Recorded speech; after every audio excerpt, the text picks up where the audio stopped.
पहले एक झूठ मैं समाप्त कर देता हूँ कि लोग ये कहते हैं कि उनकी पूजा करने के बाद कई बार डरावने अनुभव होते हैं। वो डरावने अनुभव वो होते हैं जो आपके साथ नकारात्मक शक्ति चल रही है। वो आपको परेशान करने की हिम्मत कर सकती है। भैरव की साधना में हो तो इसका मतलब उन शक्तियों को खत्म कौन करेगा? भैरव जी। भैरवनाथ के लिए ये मत सोचिए कि आप उनकी पूजा करेंगे तो डर आएगा। जो डर भगाने वाला है वो आप ही को क्यों डराएगा? वो समय से पहले भी थे, समय के बाद भी हैं और समय को नियंत्रित करते हैं। इसलिए वो काल भैरव। भक्ति के कारण ही आपको उतनी शक्ति प्राप्त हो जाती है, जैसे एक तांत्रिक के पास होती है। हनुमान जी ने कोई तंत्र साधना नहीं करी थी कि उनके पास इतनी सारी सिद्धियाँ आ गई थी और उनके पास बहुत सारा बल हो गया था। हनुमान जी। जी ने भक्ति की थी। जो भी व्यक्ति मेरा ये पॉडकास्ट सुनेगा, देखेगा, जी। भैरवाष्टकम पढ़ने के पश्चात उसको ये अनुभव हो जाएगा, मेरी आवश्यकता नहीं है, स्वयं से ज्ञान मिलेगा। जो उनको मानता है, जो उनको मानना चाहता है, जो जानना चाहता है, उसके लिए वो साक्षात शिव हैं। एक चीज़ और बताता हूँ, मैंने कहा था प्रमाण दूँगा। प्रमाण क्या है? वाराणसी में अगर स्थान लेकर के कोई रहना चाहे, कुछ दिन रहे तो पता चले तंत्र सच में बहुत अच्छा है, क्योंकि भगवान शंकर की रचना है। तंत्र बुरा नहीं है, तंत्र का प्रयोग करने वाले बुरे। को आप टोना और टोटका 2 ही श्रेणी में ले सकते हैं, तंत्र नहीं है। तंत्र एक बहुत अलग प्रकार की चीज़ है, जब तंत्र होता है तो सामने वाले के पास अपने तंत्र को कटवाने का समय भी नहीं बचता। और जब तक आप भैरवनाथ जी की सेवा में हैं, रविवार का दिन दूध दिए बिना नहीं छूटना चाहिए। आपका पॉडकास्ट जो देखेगा धन्यवाद ही आएगा, मुझे भरोसा है, क्योंकि भैरवनाथ महाराज इतने बड़े करुणा के सागर हैं। वो एक बार नाम लेने पे कृपा करते हैं, इतना आप नियम करेंगे तो बहुत कुछ प्राप्त होगा। और ये प्रयोग बहुत ही ज़्यादा सटीक है। इस समय आप कुत्ते को दूध दे रहे हैं पीने के लिए और वो उस समय अगर ग्रहण कर रहे हैं, तो आप अपने मन में कोई भी अगर कार्य रुका हुआ है, उसके प्रति भगवान भैरवनाथ से प्रार्थना करते हैं। और भगवान भैरव जी का रूप और भगवान शंकर जी का रूप एक ही जैसा है। शमशान साधना में सब माँ काली की साधना करने जाते हैं, वहाँ पे भैरव भी उपलब्ध होते हैं। तो लोग काली-काली कर देते हैं, भैरव जी नहीं कर पाते, इस वजह से और भयभीत हो जाते हैं। कि अगर हमारे परिवार का एक सदस्य पुलिस में है या फौज में है, तो वो जी। अपराधियों से लड़ रहे हैं, आतंकवादियों से लड़ रहे हैं। लेकिन इसका अर्थ तो ये नहीं है कि परिवार के लिए वो वही बंदूक लेके खड़े हो जाते होंगे। तो माँ दुर्गा भी आदेश किसको देती है? भगवान भैरवनाथ। और अगर आप शिव की आराधना करते हैं, तो भी वो अपने गण को और भैरव को ही आज्ञा देते हैं। करते भगवान भैरवनाथ हैं। आप जाएँ चाहे किसी की शरण, घर पे एक माला जाप करते हैं तो एक ही माला का फल प्राप्त होगा। गौशाला में जाते हैं तो एक माला करने पे 10,000, शिवालय में जिस पाठ को आप करते हैं उसका जो फल होता है। कुंडली में ऐसा कोई रास्ता नहीं था कि उनका बेटा जो था वो ठीक हो सकता था। उन्होंने मुझे कहा कि आप राखी जी साधना पे वीडियो बनाइए, क्योंकि ना उनका जो बच्चा था वो साधना से बिल्कुल ठीक हो गया, जो लगभग 1 साल तक आईसीयू में रहा। तो उसके बाद वो साधना से आज बिल्कुल ठीक है। तो ये तो इसीलिए बहुत बड़ा प्रमाण है। तो उस दिन ब्रह्म मुहूर्त में करना होता है, बस पहले दिन। उसके बाद आप अपनी सुविधा अनुसार करें, भगवान आपको दंड नहीं देने के लिए। भगवान भैरवनाथ का नाम है दंडपाणि भैरव। उज्जैन में उनके नाम से एक मंदिर भी है, वाराणसी में भी है। उसके अलावा कानपुर में गंगा जी के किनारे भी हैं और उज्जैन में तो विक्रांत भैरव भी हैं, जो शमशान घाट के एकदम साथ में बने हुए हैं। शक्ति है कि इसके बारे में व्याख्या करने की मतलब हमारे पास तो नहीं है। हमारे पास क्या, सृष्टि में कोई इनकी व्याख्या नहीं कर सकता। सृष्टि में कोई किसी के पास कुछ नहीं है। आज मैं हूँ, कल मैं नहीं हूँ, लेकिन वो पहले थे, वो आज हैं और वो आगे भी रहेंगे। अवतार कितने भी आएँ, लेकिन वो रहेंगे। मैं भगवान भैरवनाथ से प्रार्थना करता हूँ, सबकी सब कुछ क्षमा करके उनको वो दीजिए जो उनको चाहिए।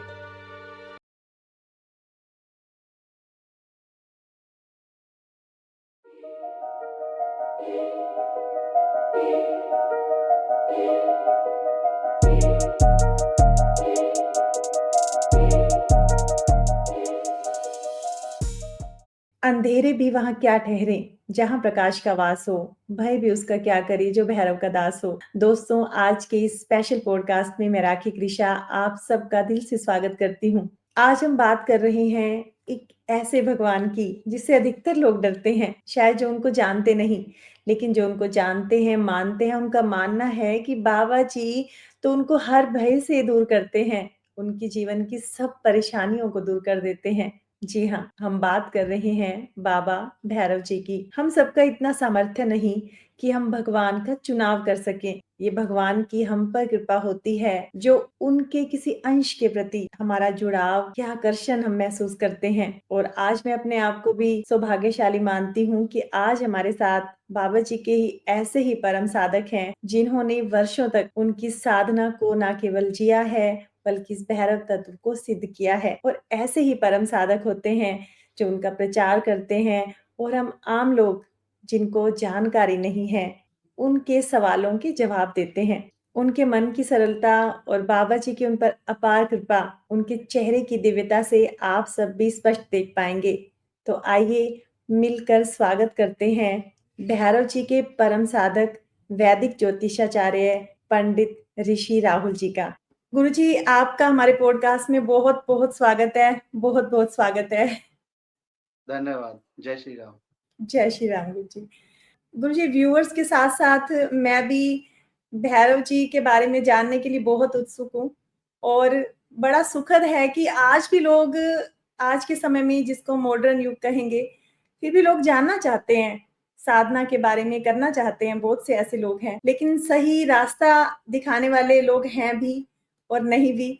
तो आज मैं अपने आप को बहुत सौभाग्यशाली समझती हूँ कि आज आप आए हैं और आज हमें सही मार्ग पता लगेगा कि ये साधना का मार्ग आखिर है क्या? भैरव जी हैं क्या?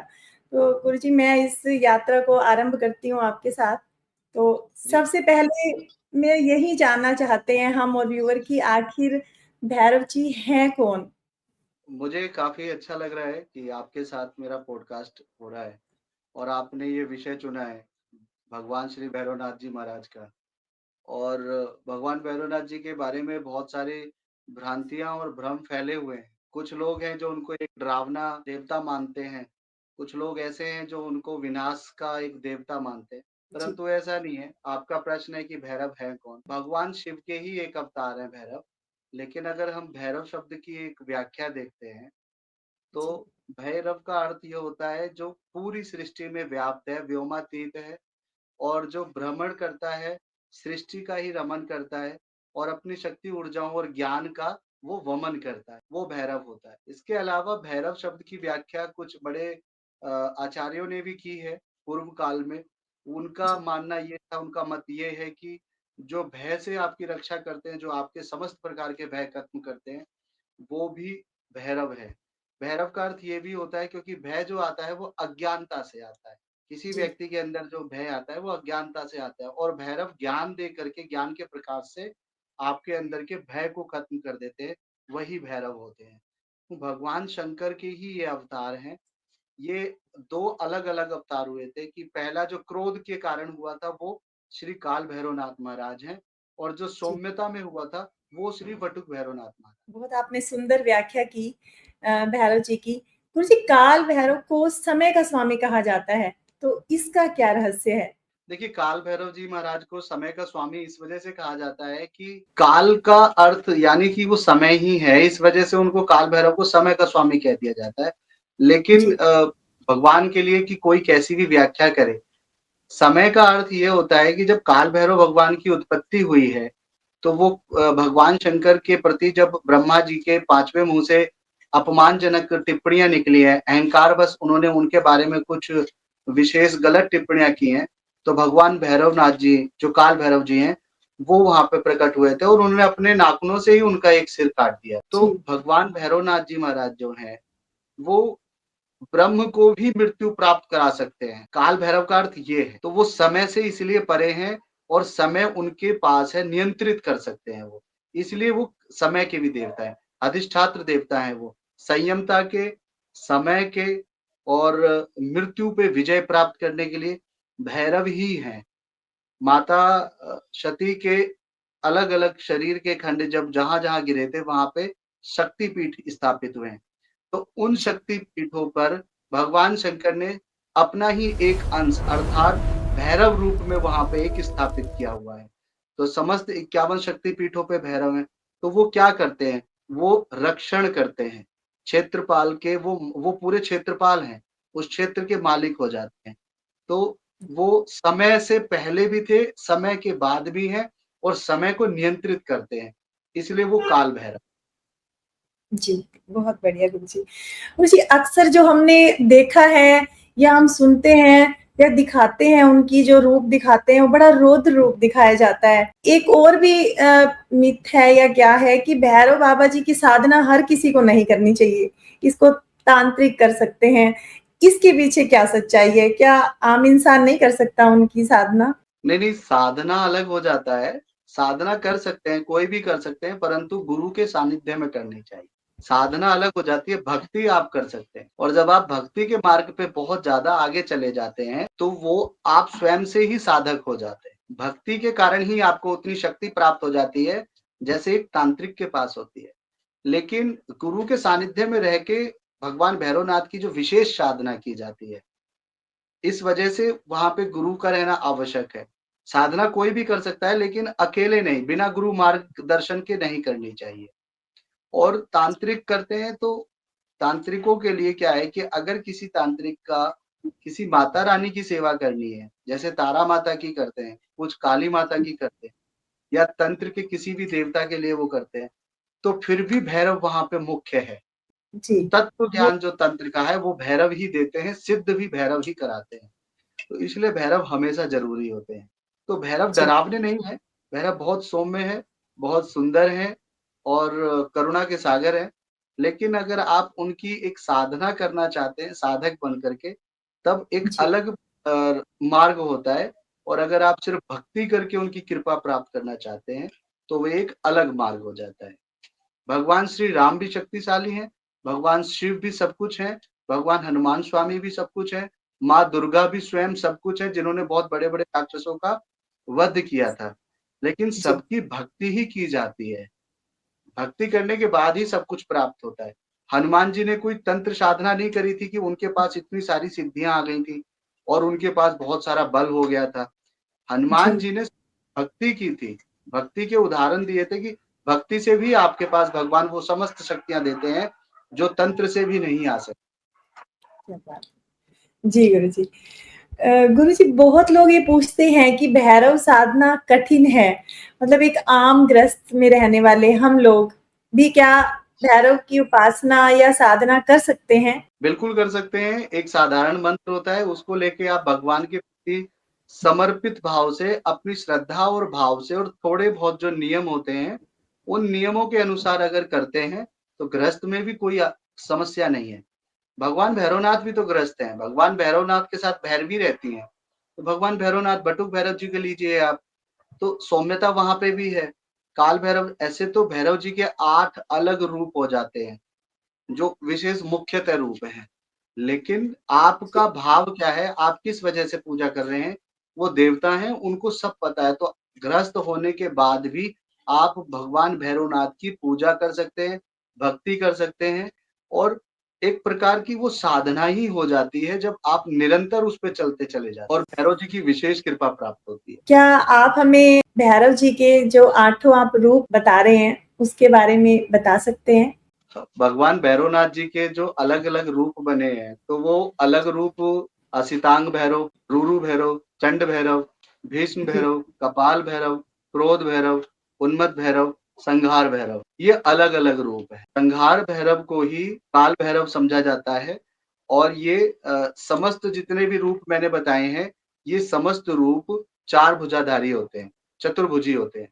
लेकिन जी, जो आपके संहार भैरव है मतलब काल भैरवनाथ महाराज जी हैं। यह आपके 10 भुजाधारी होते हैं।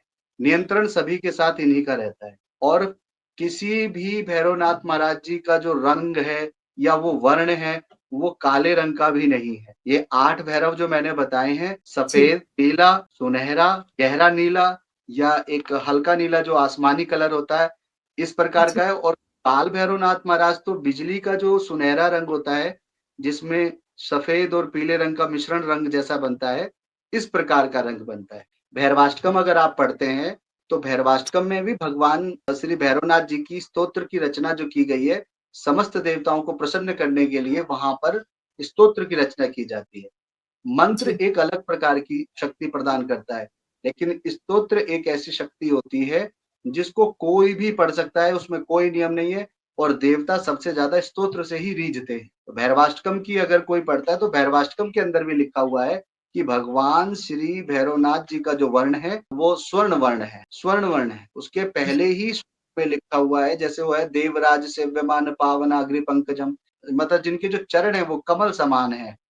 तो कमल काला नहीं होता, जी, कमल गुलाबी या श्वेत होता है, सफेद। तो भगवान भैरवनाथ जी महाराज जी का जो आपने प्रश्न पूछा है वो उचित है, परंतु पहले उनको समझिए। वो जी, काले और डरावने और भयानक किसके लिए हैं? वो राक्षसों के लिए हैं, बुरी शक्तियों के लिए हैं। भूत प्रेत पिशाच डाकनी शाकनी नकारात्मक शक्तियां जो लोगों को परेशान करती हैं, उसके लिए वो भयावह हैं, आपके लिए नहीं है। गुरुजी क्योंकि आपने उस रूप को एहसास किया हुआ है तभी आप उसको बता पा रहे हैं। जैसे आप बता रहे हैं कि भैरव जी का रूप बहुत सुंदर है, लेकिन वो जब दुष्टों के सामने उनका रूप रौद्र हो जाता है। जैसे एक पिता है, पिता बच्चों के लिए कोमल हृदय या जैसे भी है, लेकिन हाँ, कोई उन बच्चों को कष्ट पहुँचाता है, दुष्टों के लिए वो भी रुद्र रूप धारण कर लेते हैं। तो आपने बहुत बिल्कुल यही सुंदर सत्य है। भैरव जी के बारे में बताया। तो जी जैसे आपने बताया कि भैरवाष्टकम है, वो हम लोग पढ़ सकते हैं, उसके कोई नियम है या हम कोई भी पढ़ सकते हैं उसको किसी समय भी? भगवान भैरवनाथ जी महाराज का भैरवाष्टकम कोई भी पढ़ सकता है। पढ़ सकता है। जी, शिव तांडव स्तोत्र का नाम है शिव तांडव स्तोत्र, तो उसका अर्थ ये नहीं है कि वो तांडव जी, भारत, वो नाट्य शास्त्र के अंदर लिखा हुआ है कि भगवान शंकर ने उस नृत्य को तुंड ऋषि से सीखा था, इस वजह से वो तांडव उसका नाम है, वो शिव का नृत्य है।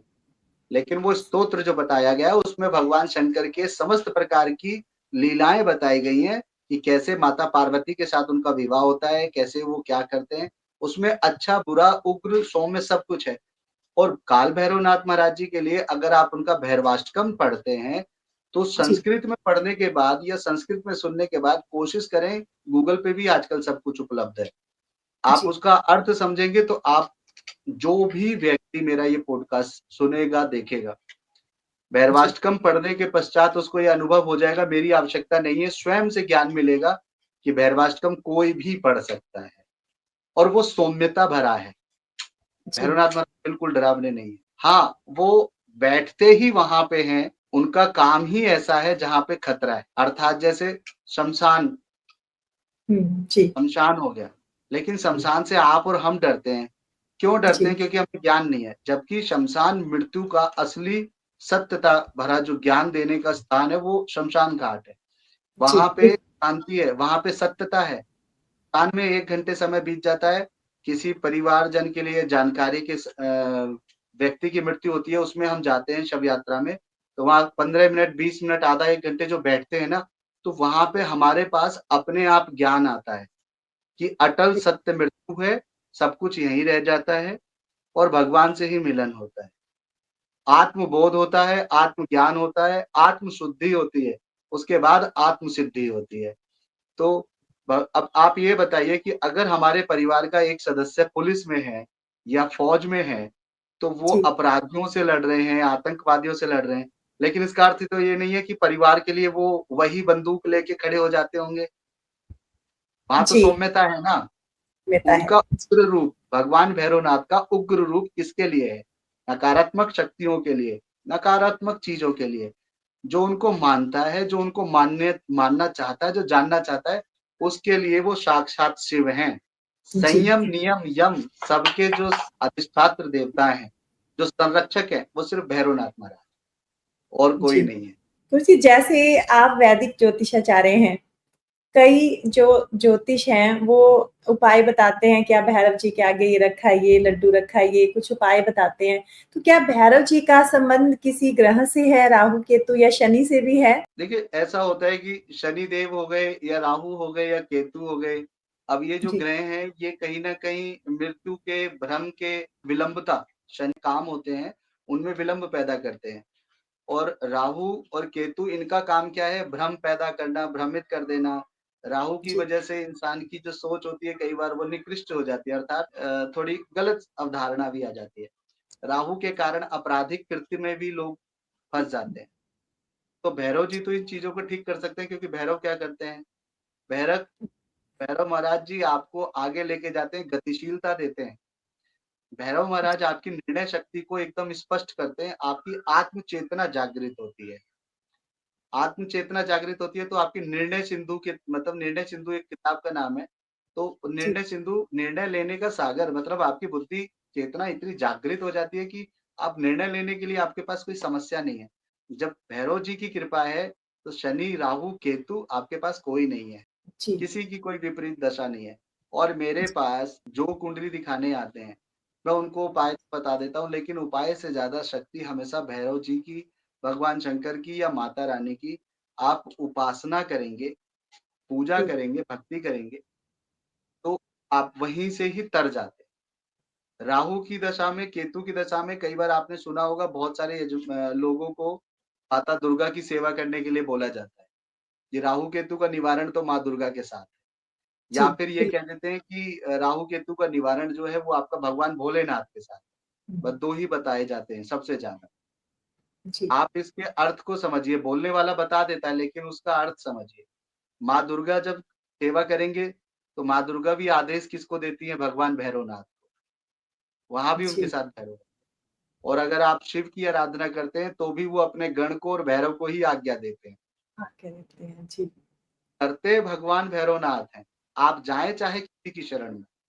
आप हनुमान जी। जी के पास भी जाएँगे, वहाँ पे भी यही होगा। जी, गुरुजी। तो ये आपने हमें आसान रास्ता भी बता दिया गुरुजी कि अगर हमारे जीवन में कोई नेगेटिव शक्तियाँ हैं या कुछ बाधाएँ हैं, तो इसका मतलब भैरव जी तो वो जब वो इतनी बड़ी-बड़ी बाधाएँ समाप्त कर देते हैं, तो जीवन की भी हमारी बाधाएँ समाप्त कर सकते केवल हैं। एक भैरवाष्टकम का पाठ, केवल एक पाठ भैरवाष्टकम का, सुबह और शाम दोनों समय अगर आप घर पे पढ़ते हैं या फिर जी, अगर आप शिवालय मतलब भगवान शंकर के मंदिर में जाके पढ़ते हैं। क्योंकि जी, शिवालय में जिस पाठ को आप करते हैं, उसका जो फल होता है वो कई कोट हो जाता है मतलब कई गुना बढ़ जाता है। घर पे 1 माला जाप करते हैं तो 1 ही माला का फल प्राप्त होगा। गौशाला में जाते हैं तो 1 माला करने पे 10,000 माला का फ़र्क मिलता है, उतना फल प्राप्त होता है, गौशाला में। लेकिन अगर आप शिवालय चले जाते हैं, तो उसकी कोई गणना नहीं है कि कितना ज़्यादा आपको फल प्राप्त होगा। तो भैरवाष्टकम आप शिवालय में जाकर के वहाँ पे शिव जी के सामने भी सुनाते हैं, तो आपके जीवन में देखिए चमत्कार नहीं होते कभी। बहुत सारे लोग पॉडकास्ट पे बता देते हैं कि आप ऐसी रेमेडी करें और सुबह तक धन वर्षा हो जाएगी, ऐसा नहीं होता। आपके लिए समस्त ग्रह सीधे होते हैं लेकिन सही तरीके से, एक निश्चित अवधि में आते हैं। आपका जो प्रारब्ध है और आपका जो आरब्ध है, जो कर्म है, ये भी आपके ऊपर फ़र्क डालता है।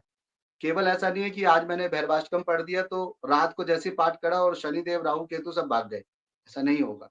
मुझे मेरे कर्म का दंड मिलेगा, लेकिन भैरव जी की शरण में जाऊँगा, मैं उनका पाठ करूँगा, तो मुझे लाभ प्राप्त होगा और धीरे-धीरे करके सब ठीक होता चला जाएगा। आप खुद भैरव साधक रहे हैं और मैं खुद ना आपकी सरलता से मतलब आपके प्रति सच में श्रद्धा से भरी हुई हूँ और मैंने ये महसूस किया है आपके अंदर जो भगवान की शक्ति है, वो मतलब मैं यहाँ ये नहीं कि किसी को दिखाने के लिए मैंने एहसास किया उस शक्ति का और मुझे ना किसी समय पे मैं भी काल भैरव जी के मंदिर गई थी, तो मुझे वहाँ छोटा-सा एक क्षण में कुछ महसूस हुआ कि वहाँ ना बहुत दिव्यता और बड़ा प्रेम है। तो शायद आज बाबा भैरव जी की ही कृपा हुई है कि आप मुझे और रास्ता और व्यूअर्स को और रास्ता दिखाने के लिए आए हैं। तो क्या आप कोई ऐसा अनुभव अपने जीवन का हमारे व्यूअर्स के साथ शेयर कर सकते हैं, जो उनको भी बाबा भैरव जी के लिए या भक्ति के प्रति कोई आप ऐसा हमसे शेयर कीजिए, कोई ऐसा अनुभव आपका? भगवान भैरवनाथ की जब आप सेवा करते हैं या जी। आप उनके प्रति समर्पित हो जाते हैं, तो पहले एक झूठ मैं समाप्त कर देता हूँ कि लोग ये कहते हैं कि उनकी पूजा करने के बाद कई बार डरावने अनुभव होते हैं। जी, नहीं, वो डरावने अनुभव वो होते हैं जो आपके साथ नकारात्मक शक्ति चल रही है। वो आपको परेशान करने की हिम्मत कर सकती हैं। भैरव की साधना में हो तो इसका मतलब उन शक्तियों को खत्म कौन करेगा? भैरव जी। तो भगवान जी, भैरवनाथ के लिए ये मत सोचिए कि आप उनकी पूजा करेंगे तो डर आएगा। जो डर भगाने वाला है वो आप ही को क्यों डराएगा? जी, बिल्कुल। कई इंसान जीवन में डरे हुए हैं, वो क्यों डराएँगे? जो पूरी सृष्टि के डर को खत्म करते हैं। वो हमें क्यों डराएँगे? हम तो कुछ भी नहीं है। अब बात की है आपने अनुभव की, तो अनुभव एक नहीं कई कई अनुभव है, लेकिन वो अनुभव सबके अलग-अलग होते हैं। आप जब जी, भक्ति के रास्ते पे चलते हैं, साधना के मार्ग पे चलते हैं, तो आपको अलग-अलग प्रकार के अनुभव हो सकते हैं। मैं तो जब बात कर रहा होता हूँ, तो कई बार मेरे को ऐसे जो अ, रोएँ जो होते हैं, उनमें बिल्कुल। लगता है कि जैसे एक ऊर्जा संचार हो रही है। प्रतिदिन मैं अपने घर में जब भगवान भैरवनाथ महाराज की जोत प्रज्वलित करता हूँ, प्रतिदिन, सुबह और शाम को, मेरे दिन की आरंभ जो शुरुआत होती है, वो उनसे ही होती है। तो उस समय में जब भैरवाष्टकम पढ़ रहा होता हूँ या फिर उनका ध्यान लगा रहा होता हूँ, मैं तो तब भी भावुक हो जाता हूँ। मैं अपना अनुभव बताता हूँ और जी, साधना काल के जो समय का जो अनुभव था, वह तो इतने ज़्यादा मतलब कहीं बताने लायक कुछ बचता ही नहीं है क्योंकि एक माँ अपने पुत्र से जो प्रेम करती है, वो ये बोल सकती है कि मेरा बच्चा अच्छा लगता है, सुंदर लगता है, मैं प्यार करती हूँ। या एक जी, बच्चा अपने मम्मी के लिए या पापा के लिए बोल सकता है कि वो उनको बहुत अच्छे लगते हैं, मेरे पापा सुपर हीरो हैं। वो ऐसा शब्दों में थोड़ा बोल सकते हैं, बोल सकते लेकिन हैं। जी, प्रेम का अनुभव कोई नहीं बता सकता क्योंकि शब्दावली नहीं है ऐसी। तो मैंने साधना काल में जो अनुभव किया है, उस अनुभव को मैंने सिर्फ़ करुणा के प्रति किया है और वो मुझे करुणा क्या मिली है, वो अनुभव बिल्कुल अलग है। मैं भाव-विभोर भी हो जाता हूँ कई बार उनके बारे में सोचते हुए, बात करते हुए। साधना जी, में लेकिन जब आप एक विशिष्ट साधना करते हैं, तब आपके सामने एक बहुत अलग प्रकार के अनुभव आ सकते हैं। और वो अनुभव ये नहीं होते कि भगवान भैरवनाथ आपको खतरा उत्पन्न करते हैं परीक्षा लेने के लिए। सब जी, कुछ वहाँ पे विचरण करने वाली शक्तियाँ करती हैं। लेकिन आपकी रक्षा वहाँ कौन कर रहा है? स्वयं भगवान भैरवनाथ। वो बस ये देखते हैं कि आपको विश्वास किस हद तक है। एक आरती है उसके अंदर सब बोल देते हैं, तेरा तुझको अर्पण क्या लागे मेरा। लेकिन ये आरती की लाइन गाने के लिए नहीं होती है। आप अर्पण करिए, तो सोना, चांदी, मकान, पैसा अर्पण करने के लिए नहीं होता। भगवान के पास इसकी आवश्यकता नहीं है। अर्पण करने का अर्थ होता है ये जो आपका शरीर है, यही ब्रह्मांड है, यही ब्रह्म पिंड है। आप अपने भावनाओं को राग, द्वेष, काम, क्रोध, मद, लोभ इन सब चीज़ों को आप अर्पित कर दीजिए, अपने भाव को अर्पित करिए, वही तेरा तुझको अर्पित, क्या लागे मेरा। ये लाइन अगर जो व्यक्ति अपने पास रखता है, सबसे बड़ा साधक वही बनता है। जी, जी, बिल्कुल।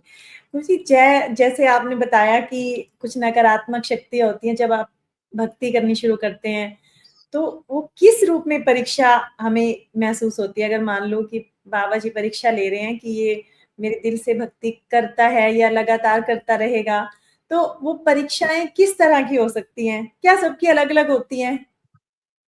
परीक्षाएँ देखिए ऐसा होता है कि मतलब भय का अनुभव हो सकता है। जी, आपको अगर एकांत में आप करते हैं, तो जी, आपको हो सकता है कि ऐसा अनुभव हो कि जैसे आपके आस-पास कोई खड़ा है, आपको मारने के लिए कोई आया है या कोई हथियार लेके कोई व्यक्ति आपके समक्ष खड़ा है, जबकि आपको पता है आप एकांत में। जानवर से जी, भी इंसान डरता है कि ऐसा तो नहीं है कि सर्प आ जाए। सबसे पहला जो सबसे ज़्यादा होता है वो साँप का अंदेशा होता है। बिच्छू और साँप, इन 2 चीज़ों का हमेशा अंदेशा मिलता है। लेकिन अगर आप ध्यान मग्न हैं, अगर आप ध्यान नहीं तोड़ रहे हैं अपना, कोशिश की जाती है, तो आप उस भय से निकल जाते हैं। जी, उस समय जभी भी साधना के समय में आपको भय लगता है, साधना के समय में जब भी आपको भय लगता है, तो जी, मैं तो गुरुजी के सानिध्य में साधना कर रहा था, तो मुझे तो बहुत बड़े-बड़े विकराल अनुभव हुए, लेकिन मुझे ये पता था, साधना करते समय में पहले ही गुरुजी ने आदेश दिया था कि डरना नहीं है क्योंकि आपके साथ मैं खड़ा हूँ, आप निश्चिंत रहो, मैं हर प्रकार से सँभालूँ। तो मुझे लग रहा था कि गुरुजी ने नहीं, भैरव जी ने आदेश दिया है कि आपके साथ मैं खड़ा हूँ, आप निश्चिंत रहो।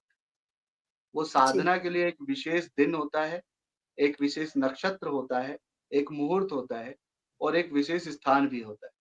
उनमें जब आप साधनाएँ करते हैं और अगर आपके गुरु आपके साथ हैं, तो आप निश्चिंत रहिए। मैंने अगर एक जैकेट डाला हुआ है जो बुलेट प्रूफ है, तो मेरे को बॉर्डर पे फाइट करते टाइम में समस्या नहीं होगी या किसी अपराधी से। तो भैरव जी, जी वो कवच हैं। जो आपको पूर्णतया एक शक्ति देते हैं। नकारात्मक शक्तियाँ जो होती हैं वो अपने भले के लिए भी आपके पास आती हैं, क्योंकि आपका जो ऑरा होता है वो बहुत ही ज़्यादा चमकने लगता है जब आप देवताओं के सानिध्य में जाते हैं। तो आपका जी, ऑरा बहुत ज़्यादा चमकता है और उस चमक के कारण दूसरी शक्तियाँ आकर्षित होती हैं कि इनकी वजह से मेरा आगे का स्वार्थ सिद्ध होगा, अर्थात उनको गति प्राप्त होगी। प्रेत योनि से निकल कर के वो आगे गति प्राप्त कर लेंगे। तो वो नकारात्मक शक्ति हम इसलिए बोलते हैं क्योंकि वो कहीं न कहीं तो कष्ट भोग रहे हैं प्रेत योनि में। जी, बिल्कुल। क्या मुझे जैसे आपने कहा कि आपने साधना की गुरु जी के सानिध्य में, तो मेरा भी मानना है कि हम भगवान को चुनने वाले तो कोई होते नहीं हैं। भगवान ही हैं जो हमें चुनते हैं।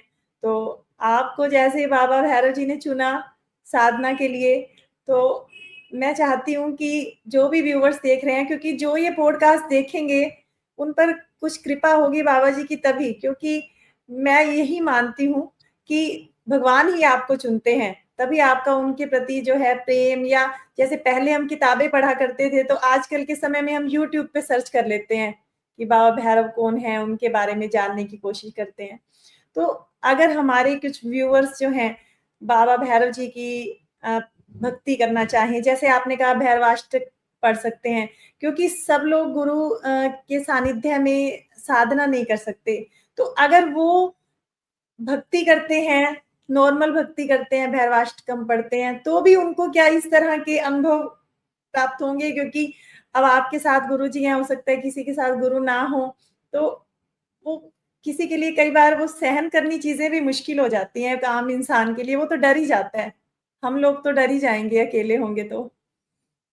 नहीं, ऐसा नहीं है। भगवान भैरवनाथ की अगर आप भक्ति करते हैं सिर्फ़ एक भैरवाष्टकम से ही, जी, मैं आपको प्रमाण देता हूँ। अगर आप भगवान भैरवनाथ की भैरवाष्टकम से ही एक भक्ति करते हैं, या ओम भैरवाय नमः ये साधारण एक मंत्र है। जी, साधारण इसलिए बोला जाता है कि इसमें संस्कृत का विशेष कोई ऐसा नहीं है कि किसी से बोलते समय त्रुटि हो जाए उच्चारण में। अगर आप इनका श्रवण करते हैं या इनको आप पढ़ते हैं, इनको बार-बार जाप करते हैं, इनका जप करते हैं, तो आपको प्रामाणिक तौर पे वो समस्त शक्तियाँ प्राप्त होती हैं, जो भगवान भैरवनाथ प्रसन्न होने के बाद आपको देते हैं। साधना करने वाला कई कई बार व्यक्ति ये भूल जाता है कि वो देवता हैं, वो सर्वज्ञ हैं, वो सर्वातीत हैं, व्योमातीत हैं, व्यापक हैं। वो हर जगह बैठे हुए हैं।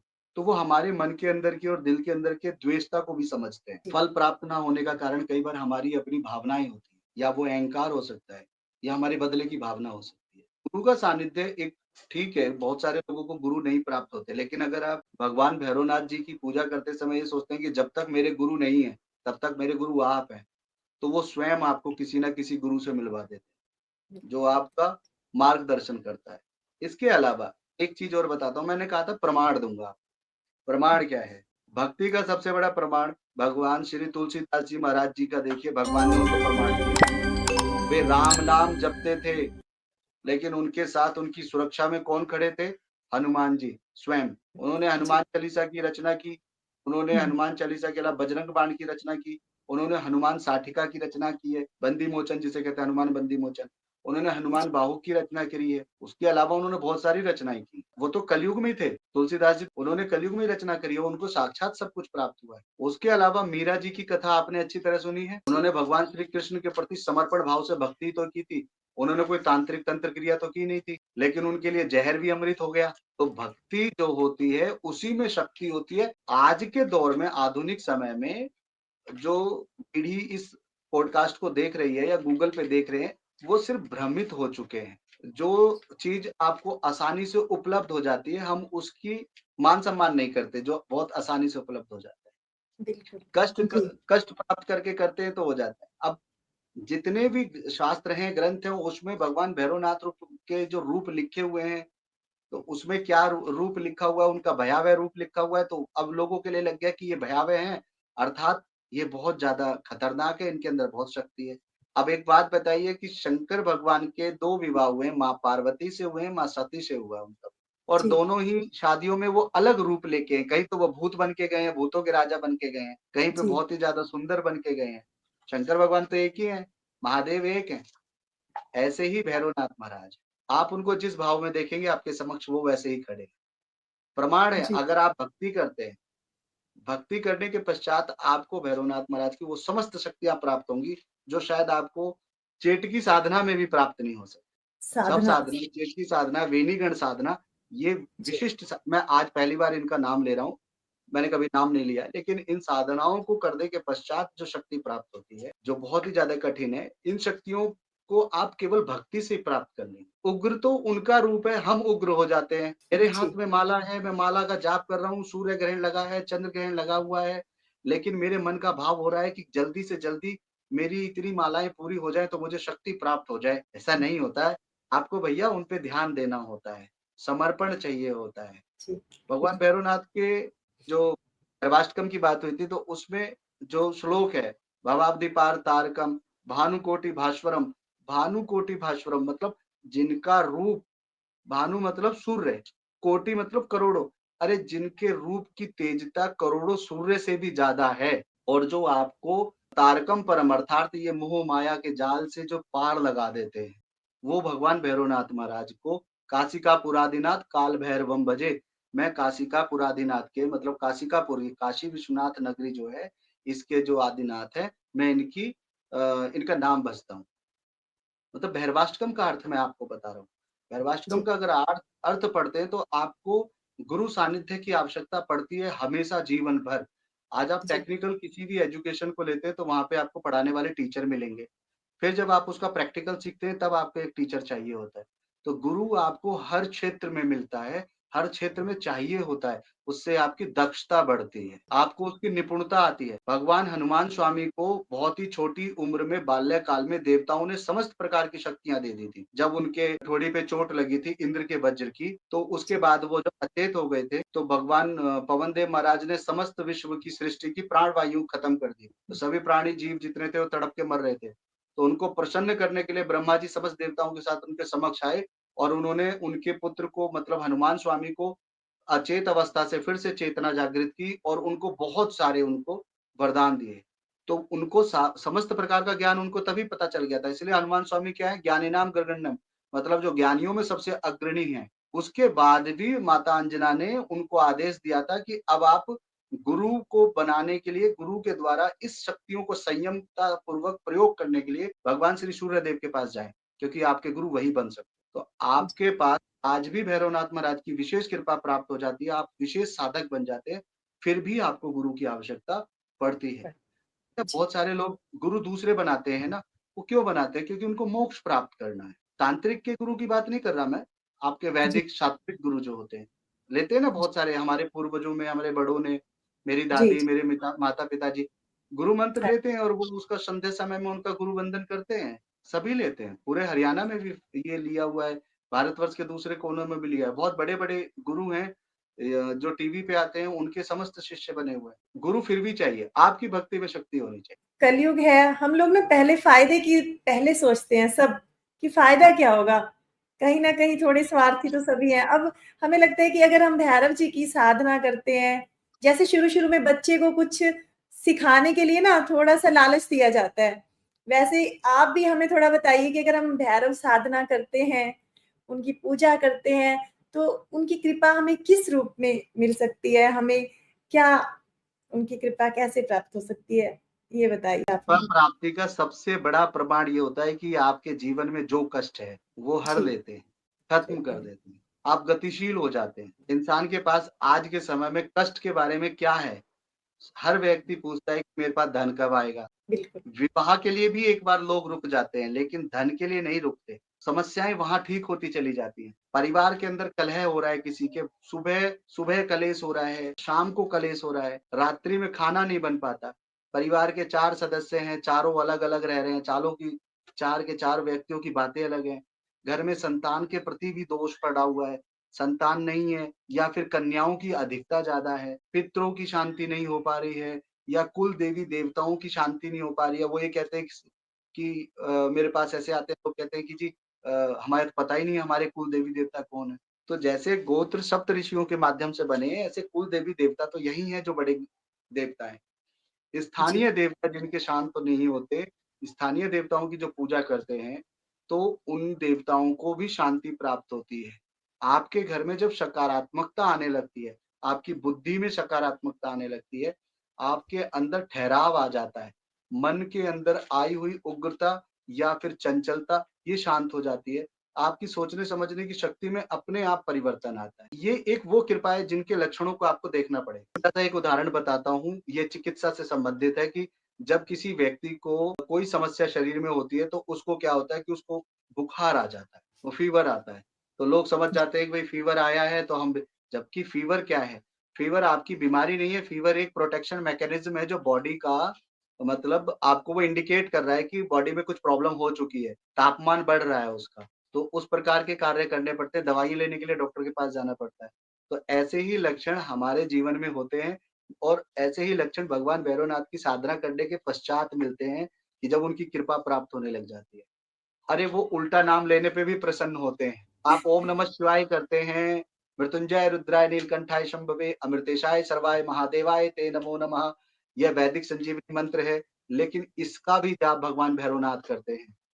ओम श्री कालिकाय नमः, वो काली माता के पुत्र भी कहे जाते हैं, तो आप काली माता का नाम लेते हैं। ओम धूम दुर्गाय नमः, आप दुर्गा माता का नाम लेते हैं, तब भी वो प्रसन्न हो जाते हैं। सिद्ध कुंजिका स्तोत्र के अंदर एक छोटा-सा मूल मंत्र है, ओम ऐं ह्रीं क्लीं चामुंडाय विच्चे ओम ग्लौं हूं क्लीं स्व ज्वालाय ज्वालाय जल जल प्रज्वल प्रज्वल। उस मंत्र के अंदर जो शक्ति है दुर्गा की है, लेकिन वहाँ निहित कौन है? सर्वज्ञेश्वर भैरवनाथ महाराज। दुर्गा सप्तशती के अंदर ही लिखा हुआ वर्णित। मैं अलग से एक नाम भैरव जी का नहीं बना रहा हूँ। सर्वज्ञेश्वर जो भैरवनाथ महाराज हैं, वो उस मंत्र जी, के अंदर निहित है। क्यों? क्योंकि दुर्गा सप्तशती के ही अध्याय में वर्णित है कि मैं सर्वेश्वर महाराज के हृदय अंक में निवास करने वाली माँ का ध्यान करता हूँ। भवानी माता हो गई, चाहे दुर्गा हो गई, चाहे 10 महाविद्या हो गई। आपको समस्त शक्तियों के प्रति भक्ति करें, चाहे तंत्र शक्ति का प्रयोग करें, भैरव आपको सबसे पहले चाहिए ही चाहिए, नहीं तो नियंत्रण नहीं है। और जो नकारात्मक शक्तियों का अनुभव होता है, वो हर व्यक्ति का बिल्कुल अलग होता है। बिल्कुल अलग, बिल्कुल सही कह रहे हैं। गुरुजी हमने थोड़े से हवन में आहुति प्रविष्ट कराई है, लेकिन जी, वो अग्नि ऐसे सामने समक्ष बड़ी-सी अग्नि हो गई कि ऐसे लग रहा है जैसे उसके अंदर पता नहीं अत्यंत ज्वलनशील कोई पदार्थ डाल दिया हो। ऐसे भी जी, अनुभव हो जाते हैं। जी, बताइए? जी। गुरुजी जैसे कि ना किसी की कुंडली देखी, हमने जी, देखी या किसी उन्होंने पंडित जी को भी दिखाई, तो उनके बच्चे पे बहुत कष्ट था, ये मेरे जीवन का एक अनुभव है। तो कुंडली में ऐसा कोई रास्ता नहीं था कि उनका बेटा जो था वो ठीक हो सकता था। हाँ, लेकिन उन्होंने मुझे कहा कि आप राखी जी साधना पे वीडियो बनाइए क्योंकि ना उनका जो बच्चा था, वो साधना से बिल्कुल ठीक हो गया, जो लगभग 1 साल तक आईसीयू में रहा। तो उसके बाद वो साधना से आज बिल्कुल ठीक है। तो तो ये तो इसीलिए बहुत बड़ा प्रमाण है।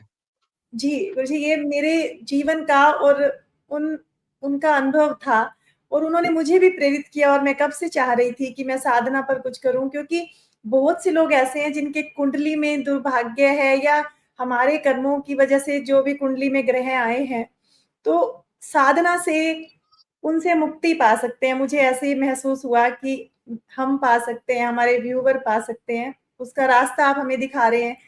ऐसे ही गुरुदेव आज की जो युवा पीढ़ी है, वो भैरव जी को जानना चाहती है। जीवन में बहुत कष्ट हैं। आज चाहे हम मॉडर्न हो गए हैं लेकिन अब बहुत से लोग हैं तंत्र करने लग गए हैं, दूसरे का बुरा करने लग गए हैं। पहले ऐसी चीज़ें कम सुनाई देती थी।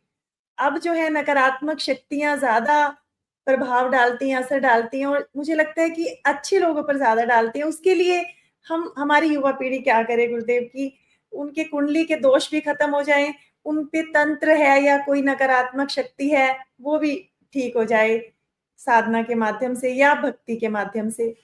देखिए तंत्र जो लोग तंत्र आज के समय में तंत्र इतना ज़्यादा नहीं हो रहा है, तंत्र फैला हुआ है, तंत्र को बहिष्कृत जी, कर दिया गया है समाज से। कुछ गलत बातों की वजह से ही तंत्र को बहिष्कृत कर दिया गया है। वाराणसी में अगर स्थान लेकर के कोई रहना चाहे, कुछ दिन रहे तो पता चले तंत्र सच में बहुत अच्छा है, क्योंकि भगवान शंकर की रचना है। तंत्र बुरा नहीं है, तंत्र का प्रयोग करने वाले बुरे, जी, तंत्र बुरा नहीं है। तंत्र मोक्ष का एक रास्ता था। लोग उसका बहिष्कार क्यों कर रहे हैं? क्योंकि जानकारी है नहीं। तंत्र को प्रयोग करने वाले तांत्रिकों ने गलत कर दिया, इस वजह से वो बहिष्कृत है।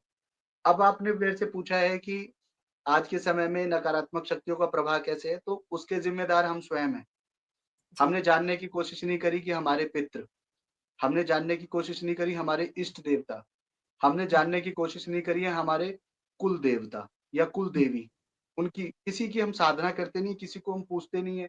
दूसरी बात, जो आज के समय में क्रिया की जा रही है, किसी से बदला लेने के लिए की जा रही है, वो जी, सारी चीज़ें हैं, वो एक स्थानीय भगत के माध्यम से या किसी के माध्यम से किया जाता है। उसको आप टोना और टोटका 2 ही श्रेणी में ले सकते हैं, तंत्र नहीं है।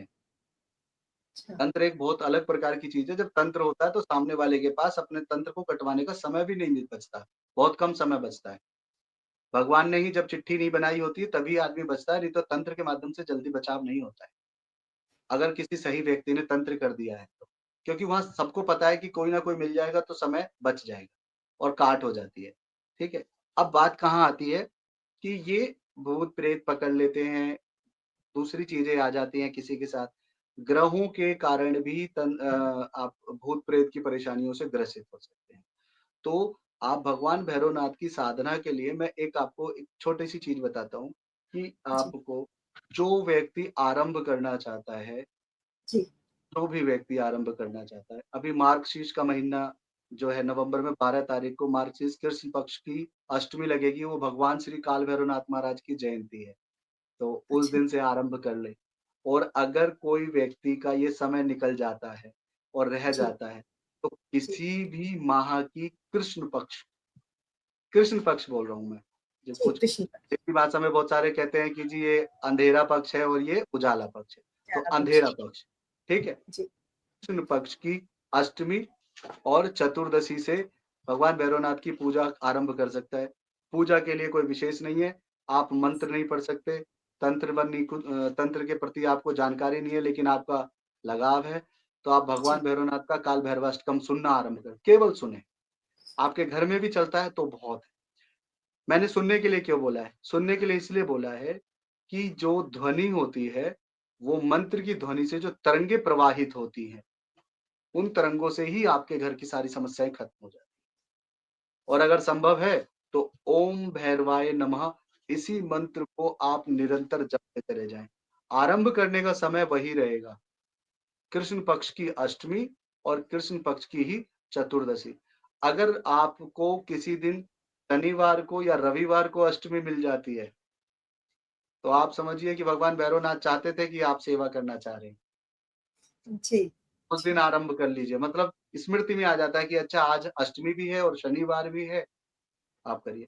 तो पहली जो आपकी आरंभिक जो क्रिया होती है, आरंभ जी, साधना करने के लिए, भगवान भैरवनाथ से जब आप आरंभ करते हैं ओम भैरवाय नमः, तो उस दिन ब्रह्म मुहूर्त में करना होता है बस पहले दिन। उसके बाद आप अपनी सुविधा अनुसार करें, भगवान आपको दंड नहीं देने के लिए हैं। जी, भगवान भैरवनाथ का नाम है दंडपाणि भैरव। उज्जैन में उनके नाम से एक मंदिर भी है, अष्ट भैरव वहाँ पे भी हैं, वाराणसी में भी हैं, उसके अलावा जी, कानपुर में गंगा जी के किनारे भी हैं और उज्जैन में तो विक्रांत भैरव भी हैं, जो शमशान घाट के एकदम साथ में बने हुए हैं। वहीं शि नदी भी वहाँ बहती है। तो ऐसी शक्तिशाली ये शक्ति है कि इसके बारे में व्याख्या करने की मतलब हमारे पास तो नहीं है। हमारे पास क्या सृष्टि में कोई इनकी व्याख्या नहीं कर सकता। उन्मत्त भैरव जी और क्रोध भैरव जी जब बात करते हैं और वो जब ज्ञान देते हैं, तो वहाँ पे भैरवी उनकी बातों को सुनती हैं और माँ पार्वती भैरवी रूप में जाकर के बात सुनती हैं। 108 भैरवी चक्र अलग होते हैं। तो उन्मत्त भैरव और क्रोध भैरव जब आपस में संवाद करते हैं, यामल तंत्र के अंदर ये आता है। यामल तंत्र मतलब जैसे अब हम पॉडकास्ट कर रहे हैं, आप और मैं बात कर रहे हैं। जी, यामल में बात की जाती है। शिव भगवान ने कहा माँ पार्वती से यामल हो गया। भैरव ने कहा भैरवी से यामल हो गया। क्रोध भैरव ने कहा उन्मत्त भैरव से यामल हो गया। भैरव ने कहा बेताल से, आपके कालिका पुराण में आता है ये, कामाख्या मातम के अंदर। तो पूजा करने का सिर्फ यही तरीका है, साधना करने का यही तरीका है। आपको तरीका यही अपनाना है। कृष्ण पक्ष जी, की अष्टमी, कृष्ण पक्ष की चतुर्दशी, रविवार और शनिवार 2 दिन मिल जाए, सबसे उत्तम है। ब्रह्म मुहूर्त से आप आरंभ करें, बाद में कभी भी करें। और जिस दिन आपने पहली साधना करी है, उस दिन आपको श्वान अर्थात गली के किसी भी जो ये कुत्ते विचरण करते हैं, इन्हीं जी, कुत्तों को खाना नहीं मिल पाता है, आप इनको उस दिन दूध ज़रूर दें। और जब तक आप भैरवनाथ जी की सेवा में हैं, रविवार का दिन दूध दिए बिना नहीं छूटना चाहिए। जब जी। तक आप साधना में हैं। आपका तो पॉडकास्ट जो देखेगा कमेंट में ज़रूर लिख के दे देंगे कि हाँ, धन्यवाद ही आएगा, मुझे प भरोसा है क्योंकि भैरवनाथ महाराज इतने बड़े करुणा के सागर हैं, वो एक बार नाम लेने पे कृपा करते हैं, इतना आप नियम करेंगे तो बहुत कुछ प्राप्त होगा। मुझे मतलब जो दूध आप बता रहे हैं वो किसी भी समय दे सकते हैं? किसी भी समय पिला सकते हैं, सुबह, सबसे शाम, सबसे रात? उचित समय गोधूलि का होता है। सबसे उचित जी, समय गोधूलि का, सूर्यास्त का जो समय होता है, वो सबसे उस समय उचित समय माना जाता है। लेकिन अगर आप जी, रात्रि में देते हैं, 9-10 बजे तक भी देते हैं, तो भी आपके लिए कोई समस्या नहीं है। सुबह के समय दे देते हैं, तो भी समस्या नहीं है। लेकिन अगर आपकी छुट्टी ही रविवार को है, तो ये भी बहुत अच्छी बात है, आप रविवार की सुबह दे सकते हैं। शनिवार की शाम बहुत अच्छी होती है दूध देने के जी, लिए और रविवार की जी, सुबह बहुत अच्छी होती है दूध देने की।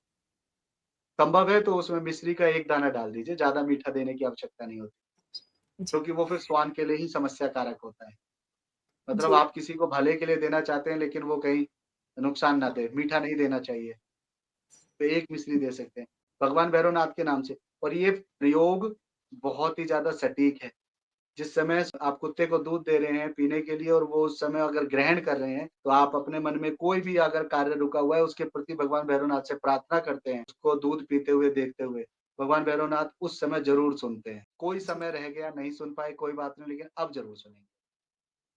जी। तो ये बड़ा आसान और सुरक्षित तरीका है बाबा जी की कृपा पाने का। आपने जैसे कहा ना कि बाबा भैरव जी बड़े करुणा के सागर हैं, तो हमने तो उनके रूप में ना आपको देखा और मैं वैसे यहाँ बताना थोड़ा-सा चाहूँगी व्यूअर्स को क्योंकि मैंने ना आपके जो आपके साथ काम करते हैं, उनके प्रति भी आपके मन में जो मैंने करुणा देखी ना, मैंने बहुत कम देखी है। हैं तो आपके माध्यम से पहले बाबा जी की तो करुणा हम बाद में देखेंगे, उससे पहले हम आपकी जो है, वो दिव्यता देख रहे हैं और मैं इसमें कोई बड़ी बात नहीं कह रही। तो मुझे पता है कि इस पॉडकास्ट के बाद मैं बहुत से शून्य लोग हूँ, हैं मैं नहीं, शून्य मैं हूँ, मैं कुछ भी नहीं हूँ, जो कुछ है भगवान भैरवनाथ हैं, भगवान महादेव हैं और सृष्टि में कोई किसी के पास कुछ नहीं है। अ, तेरा तुझको अर्पण ये लाइन मैंने बोली थी, ये सत्य है। जी, आज मैं हूँ, कल मैं नहीं हूँ, लेकिन वो पहले थे, वो आज हैं और वो आगे भी रहेंगे। जी, अवतार कितने भी आएँ, लेकिन वो रहेंगे। तो बिल्कुल। इस वजह से आप जिसकी भक्ति करते हैं, जब आप अपने ऊपर नियंत्रण भैरव का अर्थ ही नियंत्रण है। अगर आप नियंत्रण कर लेते हैं अपने क्रोध पे, अपने आवेश पे, अपने अंदर आने वाले द्वेषताओं पे, तो उनकी शक्ति आपके प्रति जो आने वाली होती है, वो बढ़ जाती है। अच्छा, मैं साधना क्यों कर रहा हूँ? आप साधना क्यों कर रहे हैं? हमें ये जी, चाहिए कि भगवान भैरवनाथ की कृपा प्राप्त हो जाए, हमारे जी, कार्य ना रुकें। हम किसी का जी, कार्य कर दें, तो शायद उसको भला हो जाए, शक्तियाँ बढ़ जाएँ अर्थात। एक जी, कहने का मतलब है शक्तियाँ बढ़ जाएँ। अब अगर मुझे ये पता चल जाए कि शक्ति बढ़ाने का एक छोटा शॉर्टकट बोलते हैं ना, एक लघु जी, रास्ता, वो ये जी, है कि आप अपने अंदर जितने द्वेषताएँ हैं, जो काम है, क्रोध है, इनको जितना हो सकता है, संभव हो सकता है, उतना इनको नियंत्रण करें। विजय तो नहीं कर सकते इनको, लेकिन नियंत्रित तो कर सकते हैं, जितना हो सकता है उतना। तो देवता आपको शक्तियाँ वैसे ही दे देते जी, हैं। भैरवाष्टकम में दूसरे श्लोक के अंदर आता है इप्सितार्थ। इप्सितार्थ का अर्थ ये होता है कि अ, आपकी जो इच्छाएँ हैं, जो इच्छा वाला फल है, वो देने हैं। वो देते हैं तो भगवान भैरवनाथ महाराज जी आपकी इच्छाओं को, मनोरथ को पूरा करने वाले हैं। शकल हैं वो, सब कुछ दे सकते हैं। अब उसे भक्ति करनी है। जी। गुरुजी जैसे हमारे जो पॉडकास्ट देख रहे हैं आज बहुत से लोग जो देख रहे होंगे, उनके मन में ना ज़रूर इसके बाद श्रद्धा या जिज्ञासा भी महसूस कर रहे होंगे बहुत से लोग। तो उन लोगों को आप क्या संदेश देना चाहेंगे? मेरा संदेश सभी के लिए एक ही रहता है कि आप भक्ति करते हैं तो संयमता ज़रूर अपने अंदर रखें। आधुनिक ज़माना हमेशा परिवर्तित होता रहता है। महाभारत काल का समय अलग था। राजा परीक्षित जी अंत समय पे थे। द्वापर युग के जब भगवान श्री कृष्ण थे, तो वो समय अलग था। जब कलयुग का समय आया, तब समय अलग था। अंग्रेज आए, मुगल शासक थे, सब कुछ अलग था। तो वो आधुनिकता तो बढ़ती जा रही है।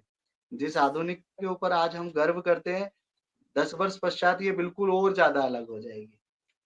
आज एआई टेक्नोलॉजी को सब यूज़ करते हैं, गर्वित होते हैं कि हाँ, हमारे पास कुछ है, कंप्यूटर ऐसा कर सकता है। लेकिन देवता वो थे, देवता वही हैं और उनके मंत्र वही थे और मंत्र भी वही हैं, जो वेदों से मंत्र बन के आए। जी, तो मेरा संदेश सिर्फ़ ये है कि आप भगवान के ऊपर बहुत ज़्यादा भरोसा करें, विश्वास करें, अंधविश्वास ना करें, लेकिन भ्रमित ना हों कि मैं ये भी कर लूँ, मैं ऐसा कर लूँ, मैं वैसा कर लूँ, नहीं। एकाक्षरी मंत्र ओम भी अगर आप करते हैं, तो भी आपके भैरवनाथ आपके साथ होते हैं। जी, ऐसा नहीं है कि भैरवाय नमः करना है। आप मतलब आपका भाव होना चाहिए। नाम तो पता है आपको भैरवनाथ जी, बहुत है। मंदिर में जाते हैं, वहाँ मूर्ति मिल जाती है, बहुत है। समर्पण दें, आपको सब प्राप्त होगा। वो आपको वापस देते हैं। समर्पण तो देखना होता है ना कि आप भक्ति कैसी करते हैं, बस और कुछ नहीं। एक अच्छा जी, साधक बन सकता है कोई भी व्यक्ति, एक बार भक्ति की राह पे तो चले।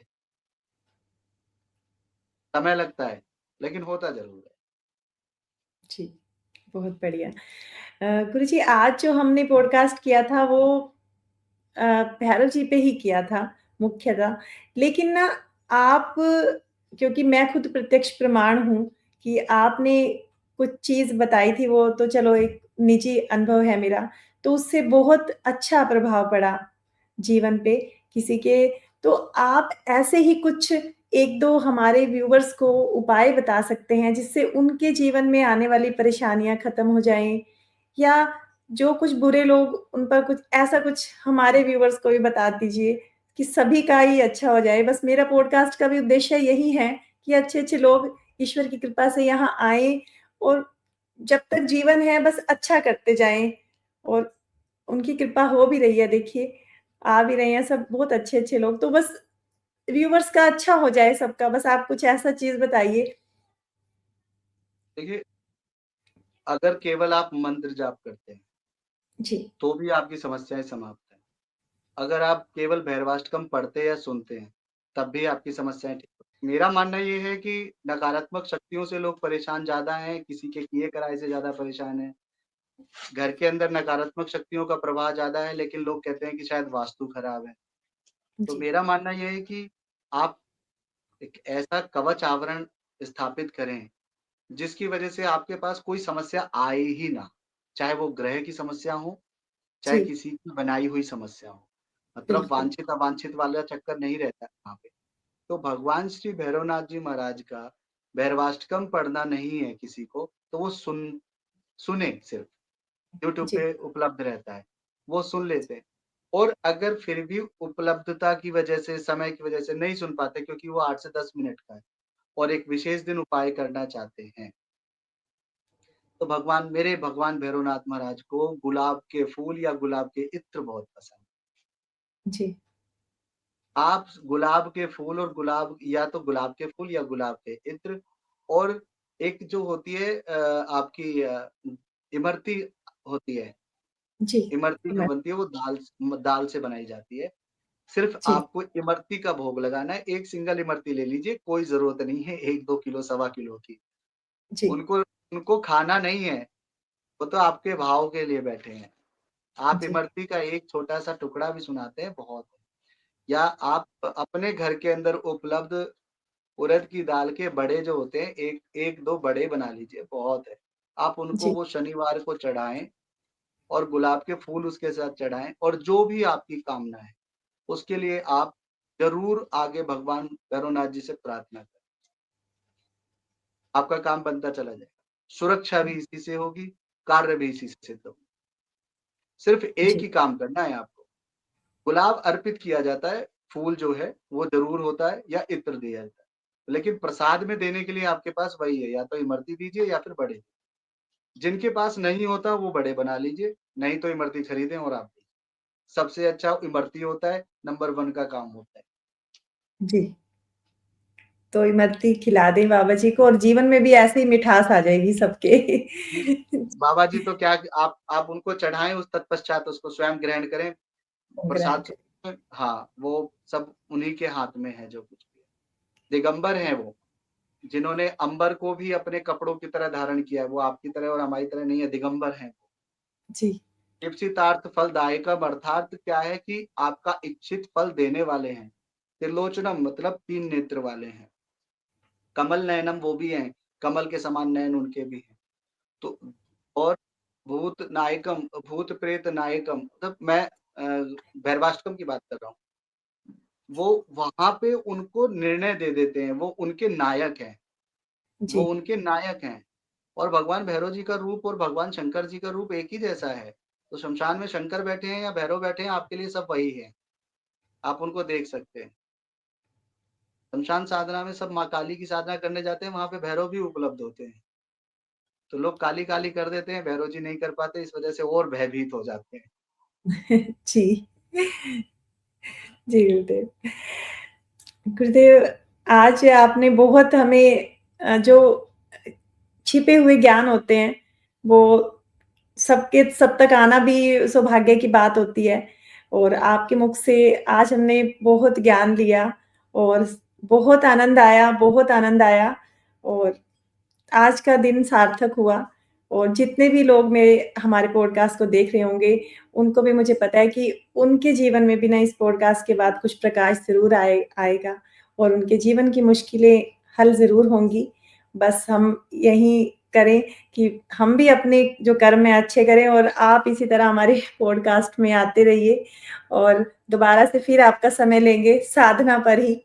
तो आपका बहुत-बहुत धन्यवाद गुरुजी, मेरे पास शब्द नहीं है आपके धन्यवाद आपका के भी लिए। धन्यवाद और जो इस पॉडकास्ट को देख रहे हैं, उनका भी बहुत-बहुत आभार, धन्यवाद। अ, विश्व का कल्याण हो और भगवान भैरवनाथ महाराज जो उनके भक्त हैं, जिनके अंदर कोई भी कामना रह गई है, पूजा-पाठ करते हुए, साधना करते हुए, जाप करते हुए, कहीं पे भी त्रुटि हो रही है, मैं भगवान भैरवनाथ से प्रार्थना करता हूँ, सबकी सब कुछ क्षमा करके उनको वो दीजिए जो उनको चाहिए। क्या बात है। दोस्तों, आज गुरुजी ने बताया कि भैरव साधना सिर्फ तंत्र नहीं, ये आत्म जागृति का एक रास्ता भी है। आप सब व्यूअर्स का भी बहुत-बहुत धन्यवाद जिन्होंने भैरव जी को जानने की जो जिज्ञासा रखते हैं और आज का आपने पॉडकास्ट पूरा देखा। आज का पॉडकास्ट आपको कैसा लगा? अगर अच्छा लगा हो तो कमेंट में ज़रूर बताइएगा। चैनल को लाइक, शेयर और सब्सक्राइब ज़रूर कीजिए और अगर आप चाहते हैं कि हम 10 महाविद्या पर भी एक पॉडकास्ट करें, तो आप ज़रूर बताइएगा। फिर मिलते हैं नए ज्ञान के साथ, नए गेस्ट के साथ, तब तक अपना ध्यान रखिए, अपनों का ध्यान रखिए और बहुत-बहुत, बहुत खुश रहिए। शुक्रिया।